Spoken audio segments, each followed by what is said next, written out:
നീ ആരാടാ എന്നെ ഉപദേശിക്കാൻ? എനിക്കും അപ്സരയ്ക്കും ഒരു പ്രശ്നവും ഇല്ല. പിന്നെ പ്രശ്നങ്ങൾ തീരില്ല എന്ന് പറയാൻ നീ ആരാടാ നാറി? Hello guys, it's me Danny. Okay, അപ്പൊ നമ്മുടെ കൈസ് ബ്രോ അറിയാലോ. കൈസ് അത്യാവശ്യം റിയാക്ഷൻ വീഡിയോസ് ഒക്കെ ചെയ്യുന്നതാണ്. അത്യാവശ്യമല്ല, പുള്ളി മെയിൻ ആണ് സത്യത്തില.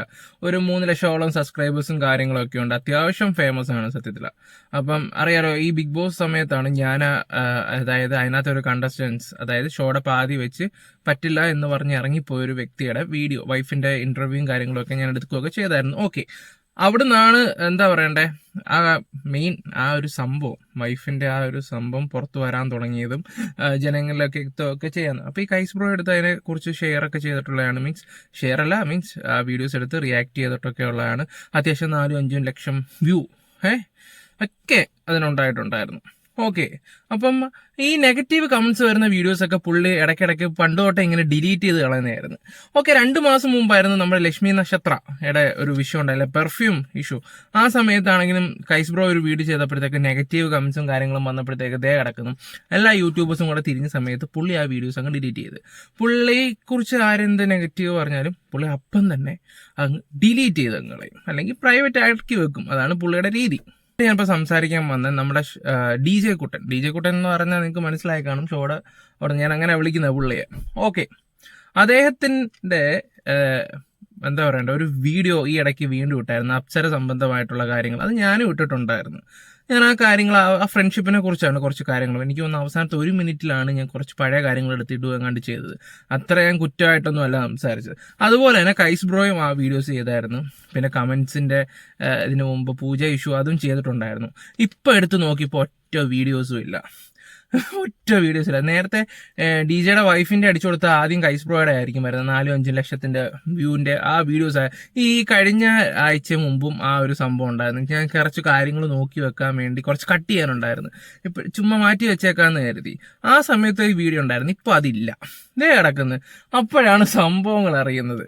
അപ്പം കൈസ് ബ്രോ ഇട്ട ഒരു വീഡിയോയ്ക്ക് താഴെ കുട്ടന്റെ ഒരു കമന്റ്. അപ്പൊ ആ വീഡിയോസ് എല്ലാം കിട്ടത്. അപ്പൊ കുറെ ആൾക്കാർ അത് സ്ക്രീൻഷോട്ട് ഒക്കെ എടുത്ത് വെച്ചിട്ടുണ്ടായിരുന്നു. ആ കമന്റ് ഞാൻ വായിച്ചുതരാം.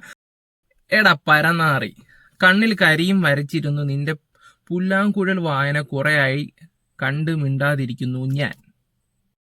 നീ ആരാടാ എന്നെ ഉപദേശിക്കാൻ? എനിക്കും അപ്സരയ്ക്കും ഒരു പ്രശ്നവും ഇല്ല. പിന്നെ പ്രശ്നങ്ങൾ തീരില്ല എന്ന് പറയാൻ നീ ആരാടാ നാറി? ഓക്കെ, ആ ഒരു വീഡിയോ ഞാൻ കണ്ടായിരുന്നു. അപ്സര മീഡിയ ആയിട്ട് സംസാരിച്ചുകൊണ്ടിരിക്കാൻ നേരത്താണ് ഡി ജെ അങ്ങോട്ട് പോകുന്നത്. ആ സമയത്ത് അപ്സരയാണ് വിളിച്ച് വാ എന്നും പറഞ്ഞ് ഇങ്ങോട്ട് വിളിച്ച് വരുത്തിയത്. അപ്പൊ പുള്ളി പോയി സംസാരിക്കുകയുണ്ടായി. നമ്മളെല്ലാരും കണ്ട, ഞാനും അതിനെക്കുറിച്ച് സംസാരിച്ചിട്ടുള്ളതാണ്. അപ്പൊ പിന്നെ പ്രശ്നങ്ങൾ തീരില്ലെന്ന് പറയാൻ എന്താ ബ്രോ, അതിനോട് എനിക്ക് വലിയ യോജിപ്പൊന്നുമില്ല. കാരണം അവര് അതിനു മുമ്പ് കോള് വിളിച്ച് സംസാരിക്കുകയൊക്കെ ചെയ്തതാണ്. ഫോണിൽ കൂടെ വിളിച്ച് കാര്യങ്ങളൊക്കെ സംസാരിച്ച് ആ പ്രശ്നം സോൾവ് ആയ അത്രയും കാര്യങ്ങൾ. ഇപ്പൊ റോക്കിയുടെ കണ്ടില്ലേ, അവര് തമ്മി നല്ല ഇതും കാര്യങ്ങളും ഉണ്ടായിരുന്നു. ആദ്യം ഇച്ചിരി ആറ്റിറ്റ്യൂഡ് ഇട്ടെങ്കിലും ആ കൈ കൊടുക്കുന്നതായിട്ട് കണ്ടപ്പോൾ എനിക്കൊരു സന്തോഷം ഉണ്ടായിരുന്നു. പക്ഷെ അപ്പോഴും സിജോ ബ്രോ ആ ആറ്റിറ്റ്യൂഡ് വിട്ട് കളിയില്ലായിരുന്നു. ഓക്കെ, അതിലോട്ടൊന്നും ഞാൻ പോകുന്നില്ല, ബാക്കി ഞാൻ വായിക്കാം. ഇതുപോലെ കാശിനു വേണ്ടി ആണും പെണ്ണും വ്യത്യാസമില്ലാതെ ആരെയും കുറിച്ച് എന്തും അപരാധവും പറയാമെന്ന് നീ വിചാരിക്കണ്ട. ഓക്കെ, അപ്പം ഇതിനിപ്പോ എന്താ പറയാ, എനിക്ക് ഈ അടുത്ത 4 മാസത്തെ ഇത് വെച്ച് നോക്കുമ്പം പുള്ളി കണ്ടന്റ് ചെയ്യുന്നുണ്ട്. ഇപ്പൊ ഈ പറയുന്ന വ്യക്തിയാണെങ്കിൽ പോലും എന്താ പറയണ്ടേ, അതൊന്ന് വിചാരിക്കുന്നത് നല്ലതായിരിക്കും. കാരണം ആ സമയത്ത് എന്തൊക്കെയാ പറഞ്ഞതെന്നോ ആലോചിച്ച് നോക്കണം. ഈ ഒരു കാര്യത്തില ഞാൻ എന്താ പറയണ്ട, ഒന്നും മിണ്ടുന്നില്ല ഞാൻ കൂടുതലായിട്ടൊന്നും. ഓക്കെ, ബാക്കി വായിക്കാം. നീ എന്റെ കുടുംബകാര്യം കണ്ടന്റായി വെച്ചപ്പോൾ തന്നെ നിന്നെ ഞാൻ വിളിച്ചതാണ്. നീ എന്നെ ബ്ലോക്ക് ചെയ്ത്. ഈ അടുത്തും നിന്നെ വിളിച്ചു, നീ പിന്നെയും അത് തന്നെ ചെയ്ത്.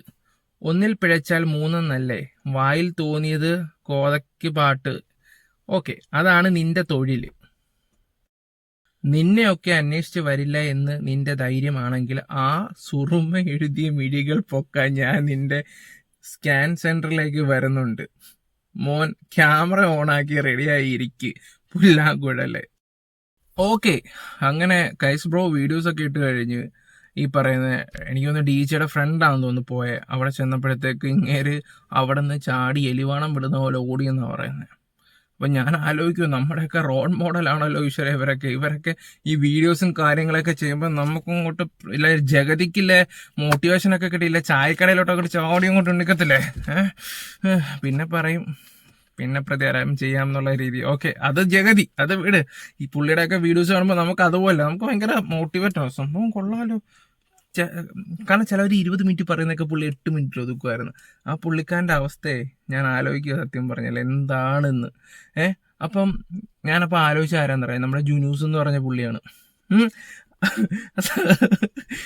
അതും പുള്ളിയുടെ വീട്ടില അത് നമ്മുടെ ഷഫീന ചേച്ചി ചെന്നു കഴിഞ്ഞപ്പോൾ പുള്ളി അവിടെ സ്ട്രോങ് ആയിട്ട് നിന്ന് സംസാരിച്ചു. അതിപ്പോൾ നമ്മുടെ വീട്ടിലോ ഒന്നെങ്കിൽ ഒക്കെ വീട്ടിലൊരാൾ വരണമെങ്കിൽ ഞാനൊക്കെ വീട്ടിലൊക്കെ എത്ര വലിയ ശത്രു വന്നാലും വീട്ടിൽ കയറ്റി ഇരുത്തി നമ്മൾ സൽക്കരിച്ച് കിടത്തുള്ളൂ. തന്തയ്ക്ക് വിളിക്കണമെങ്കിൽ അവൻ അകത്ത് കയറി വിളിക്കട്ടെ. ആ ഒരു മൈൻഡേ ഉള്ളൂ നമ്മൾ. പക്ഷേ നമ്മുടെ വീട്ടിൽ വരുമ്പോൾ ഉള്ള ആ ഒരു മര്യാദ അത് നമ്മൾ കാണിക്കണം. നമ്മൾ ജുനൂസിൻ്റെ കാര്യമാണ് പറഞ്ഞത്. എനിക്ക് തോന്നുന്നു ആ ചേച്ചിയുടെ കൂടെ വന്ന ആളിനെ 300 മീറ്റർ ഓടിച്ചിട്ട് തല്ലിയത്. അതങ്ങനെ അത് പുള്ളി ആ ഒരു സ്റ്റാൻഡിൽ നിന്ന് നല്ല പക്കയായിട്ട് ചെയ്യുന്നത്. ഇത് എന്തോ ഓഫീസിൽ നിന്ന് ചാടി എലിവാണം വിടുന്ന പോലെ പോയെന്ന് പറഞ്ഞത്. പിന്നെ എൻ്റെ ജോലി കളയുമെന്ന് പറഞ്ഞപ്പോഴത്തേക്ക് പേടിച്ച് എൻ്റെ ജോലിയൊന്നും കളയരുത്, ഞാൻ എല്ലാ വീഡിയോസും ഡിലീറ്റ് ചെയ്തോളാം എന്നൊക്കെ പറഞ്ഞ് ഇതൊക്കെ കേൾക്കുമ്പോൾ നമ്മളൊരു ഫാൻ ബോയ്ക്ക് എത്രമാത്രം വിഷമം വരുമെന്നറിയാവോ. ഞാൻ വിചാരിച്ച എന്നെക്കാളും മൂത്തതാണ്, ചേട്ടനാണ്, ഇപ്പോഴാണ് അറിയുന്നത് നമ്മളെക്കാളും ഇളയതാണ്, പയ്യനാണെന്ന് അറിയുന്നത്. ഓക്കെ, ചേട്ടാന്ന് വിളിച്ച് പോയി, എന്നാലും ഞാനത് മാറ്റുന്നില്ല.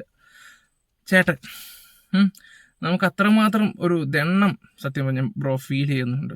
നിങ്ങൾ ഓടിപ്പോ എന്നൊക്കെ ഒന്ന് ആലോചിച്ച് നോക്കിയ, അത്രയും സ്ട്രോങ് ആയിട്ട് നിൽക്കുന്ന ഒരു വ്യക്തി ഓടിപ്പോയി എന്നറിഞ്ഞപ്പം ചങ്കാ തകർന്നത്. ചങ്ക്.